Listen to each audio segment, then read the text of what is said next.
Warpugs. So Kayla and Shrike wanted me to check out some Majorkill, and in this particular instance, it's about what if the clone of Fulgrim returned to the Imperium. Now, the clone of Fulgrim is currently sitting in Trazyn's gallery. And you guys have got to excuse me, I am feeling very, very under the weather today.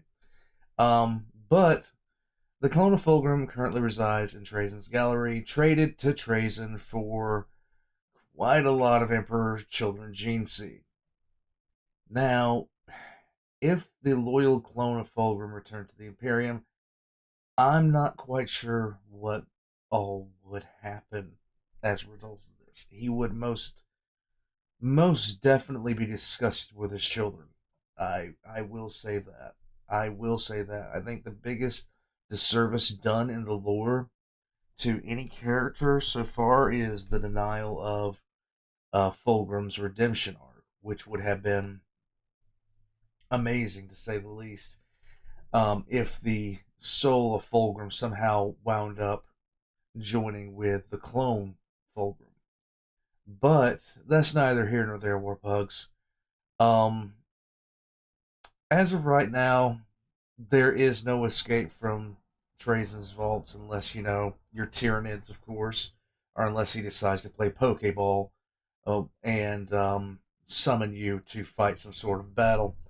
And considering how rare a Primarch is, he's not going to let them go anytime soon. I'm just saying. But Majorkill has an opinion on it, so we're going to check this out. Warpugs, all the Majorkill's links are going to be in the description down below. Subscribe to him if you haven't already. Subscribe to me. Check out my links, and let's get into it.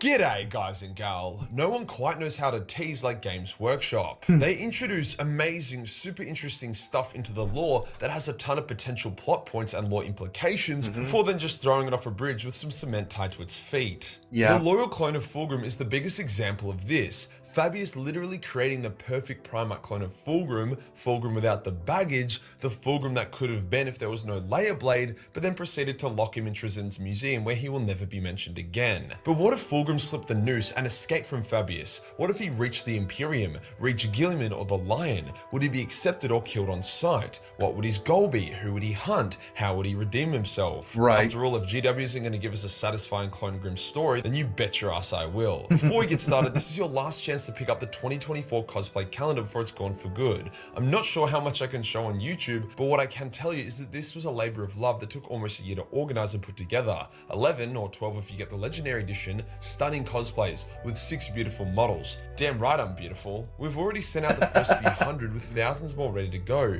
including the Legendary Editions that will go out mid next week. There you go. There's A4, A3, digital, the choice is yours. Trust me when I say this, the photos are works of art. Even your imaginary girlfriends would respect it. I know mine does since I broke up with the real one yesterday. Aww. Yeah, she wasn't too stoked about me getting naked as a part of one of the month's cosplays, but it was for a good cause. And there's only a weekend left before the A4s and A3s are done as well. Just like the 2023 calendar, I will not be bringing this bad boy back. Just like how you'll never see the Necron or Talbrews from last year's, you will not see That deserves to burn. Dante's or the avatars from this year's. If you can't tell, I really want you to buy this. I put a lot of work into it and I'm actually pretty proud of it. Link is below. Cheers to over the 1,000 of you who have already picked up theirs. Today we'll go over what would happen if Clone Grim escaped Fabius and attempted to rejoin the Imperium. As this is pretty open-ended, we can also explore a number of potential ways this would go. Right. Also, once again, shout out to the amazing Alex Christie for the commissioned artwork for this video. As always, this channel features the best fucking commissioned art and I will fight anyone that says otherwise. Now let's get into it.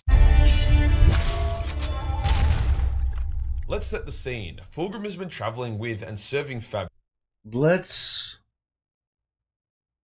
Let's give me a second to think about this, because I think that if Clone Grim came to the Imperium and met Guilliman would probably widely accept him for the most part. Some of the other Primarchs, though, namely the Lion, would not. Dorn might have issuance with him, but I would doubt it, since the last time Dorn would have seen him, I believe, was at the Saturnine Gate. And he would see there's a definite difference between this, like between Clone Grim and the Fulgrim that he fought. The con, Probably wouldn't care either way, to be quite honest with you. The wild card is Russ because we don't know how Russ is acting right about now. Fabius, seeing Fabius as his father figure, as in canon, he swears to right the wrongs of his now demonic self and make amends. Interestingly enough, as a clone, he retains the memories of what he was cloned from, meaning he remembers the fall to chaos he had, but without the layer blade. He finds it disgusting. However, despite this, Fabius begins to get worried about his clone-grim and his pride, believing his creation will end up following the same path of the true Fulgrim and making shit bad, as the galaxy would end up with 2 rape snakes, something not even Fabius was cool with. However, in this tale, Clone-Grim senses something is wrong and is able to avoid Trazyn's stasis beam. He uses his blinding speed to begin to flee, shocked at Fabius' betrayal. Trazyn activates his capture protocols that he uses for escaped exhibitions, but this is a fucking Primarch he is dealing with. Fulgrim had a very intelligent, inventive, and analytical mind before he became a junkie. It was a big reason why he and Ferris became so close. He is able to analyze the Necron tech around him and interpret it, looking out for traps or oncoming enemies. He would fight his way through the Necrons and reach Fabius' ship. Fabius would be standing there, blocking his path. Fabius would say, "My son, I did this for the good of the galaxy. You are falling down the same path as Fulgrim. You would have become damned and joined him in hell, blighting the galaxy with not 1 but 2 demon Fulgrims. I cannot allow it." Clone-Grim would square up to his father and say, "That is not your choice to make, father. I will make amends. I will make things right." Before Fabius could reply, Clone-Grim moves at blinding speed, bisecting Fabius and running past his dying body. As Fabius can transfer his consciousness to new hosts, he isn't too bothered by this, but it means Clone-Grim can make good on his escape. He leaves Trazyn's museum tomb world with a crew of new men in tow, them being loyal to him as they became friends as Fabius' creations, and also because Fulgrim is extremely hard not to love, especially the uncorrupted version. I mean, fuck, even Conrad Curse liked him. With his escape secured, Clone-Grim knew he needed resources to make things right. He would need to purge the corruption from the Emperor's children, slay his original self, and make up for the pain he has caused. He could either try to do this from the shadows, creating a renegade sub-faction working against chaos but hiding from the Imperium, or he could face judgment and try to convince the Imperium of his allegiance. The boring option is to wage the guerrilla war, as he would gather a number of Space Marine chapters to him and strike out against the Emperor's children raids in an attempt to eventually lure or reach the original Fulgrim, which to be fair wouldn't be that hard, as the Slaaneshi demons once said that Fulgrim would be very mad if he found out that he had a perfect uncorrupted clone. So let's go with the fun option, facing Guilliman himself. Fulgrim would need to get on a solid warp-capable craft, likely a rogue trader.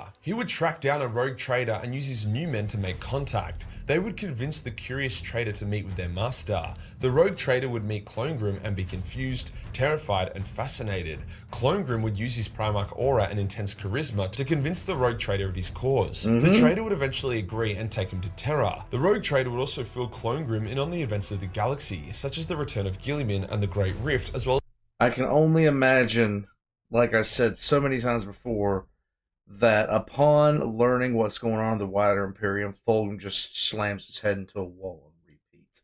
the fall of Cadia and everything else worth knowing. Clone-Grim would be shitting bricks. What should he say to the brother he killed? The brother who hates him with every fibre of his being. Fulgrim was seen as the most depraved degenerate there was. Clone-Grim realizes he cannot ask for an audience, as his ship will either be destroyed or taken, him thrown in chains and seen as some kind of trick or warpcraft, likely to be executed or locked away forever in the dark cells. No, he needed to have an audience with Guilliman alone. He would arrive in the Sol system and send private messages to Guilliman, keeping his identity a mystery, but insinuating he was a lost loyalist Primarch, return to the fray but requesting a private meeting. He would share things that only Guilliman had shared with his brothers, stuff that he maybe said in the presence of Fulgrim amongst other Primarchs, or stuff Fulgrim had heard from his brothers. Clone-Grim would request that due to the unstable Imperial situation, it needed to be a private meeting. Guilliman would agree. Now you might think I'm a bit retarded for saying G-Man would be down, but you gotta remember that in current lore, Guilliman is really fucking depressed and he longs for his lost brothers. Right. He often thinks about them and wishes they would return. So for a chance to meet another one, he would jump at it. Guilliman arrives at the meeting point. Clone-Grim approaches in a cloak. Guilliman can't quite make out who it is. Maybe the lion with the long light hair.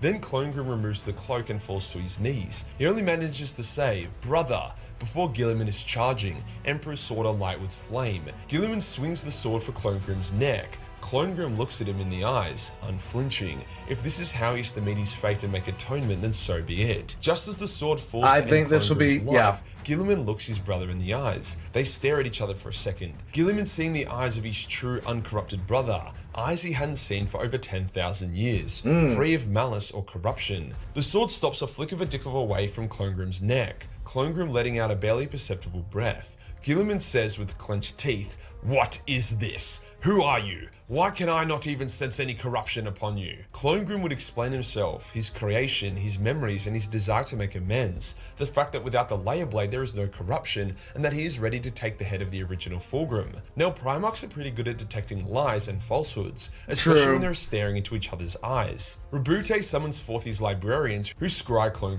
mind, Clone letting them in without resistance. They confirm his story. Then the Sisters of Silence are brought in, and they impose their full blatantness upon Clone yet he remains as he is, since if he was the changeling or some kind of warp spawn, he wouldn't be able to maintain his facade in their presence. Guilliman is torn on what to do. He is a returned loyal brother, but it's fucking Fulgrim. He decides that Clone must stand in front of their father, as he has, in order to know Clone purpose. The Custodies initially against this, but the Emperor himself tells them to allow the audience via their dreams. Clone is taken to the Emperor, the biggie sparkling to life in a flurry of energy and emotion. Clone feels his father's rage, disgust, loss, pain, regret, sorrow, but most powerful of all, hope. Hope that his lost sons can be returned to him and redeemed, that his vision for mankind isn't entirely lost. Clone has become this unexpected variable. However, the Emperor sees that the galaxy will not rest while there are two true Fulgrims. One must be destroyed. The Emperor tasks Clone with this goal, to slay his original self, and in doing so, redeem himself and the memory of his legion. To aid him, the Emperor gives Clone two things. First is his bolter, each bullet containing the power to permanently slay a demon, and he also conjures forth a flaming anguish dreadnought, Rylanor reborn, to act as Clone Yes.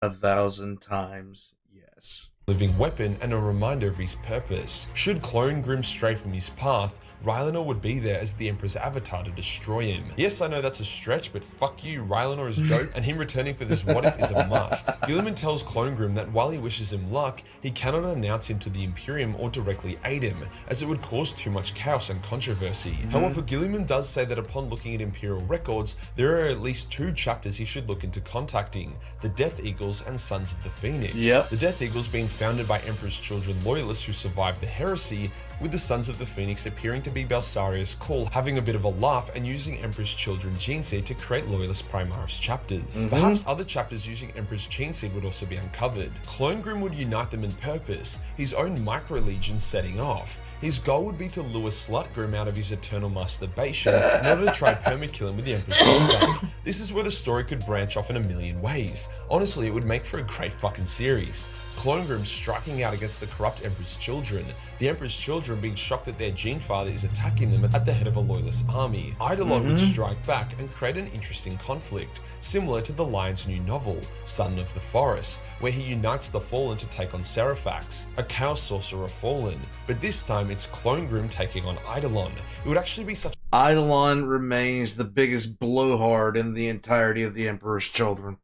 Like, that man, I can't say what he does to himself on a day-to-day basis, but my God, just such a therapeutic story. Traitor Emperor's children are such pieces of shit. Every time one of them dies or is humiliated, I literally cum my pants. Imagine Clone taking on and killing Eidolon via decapitation. That would be so poetic. He can then take on Lucius, Julius Caesron, and so on, purging his legion of its guilt and taint until they are reborn, like the motherfucking Phoenix. Maybe in their journey they even encounter the Lion, a tense greeting, but with the Lion also wishing to make amends for his mistakes and aiming to be less aggressive, it could end quite wholesomely. It would end with Clone vs Fulgrim, with Rylanor getting to stare his traitorous father in the face one last time. I won't say who I think would win or who should win. That would defeat the fun.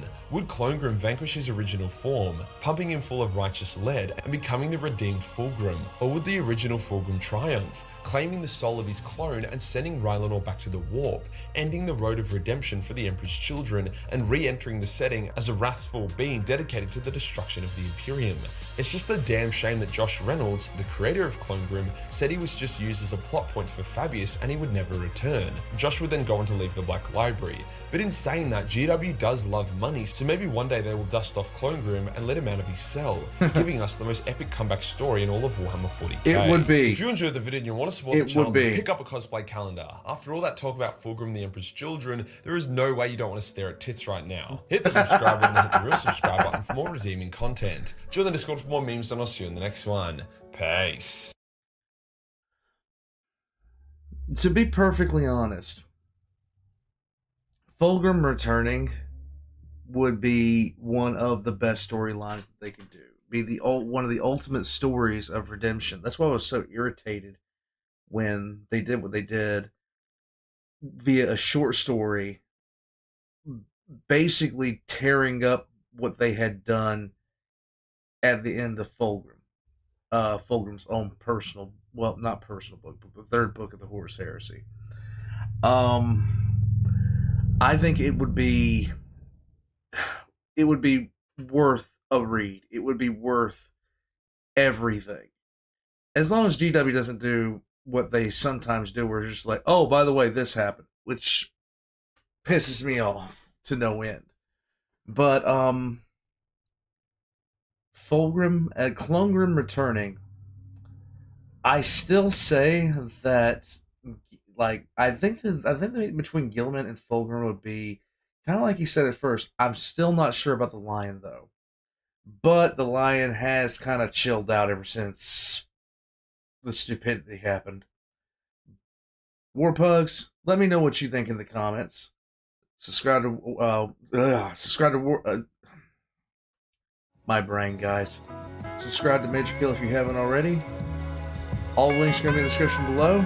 I'm going to go take some cold medicine and lay down, because that is my future. I'll catch you warpugs next time.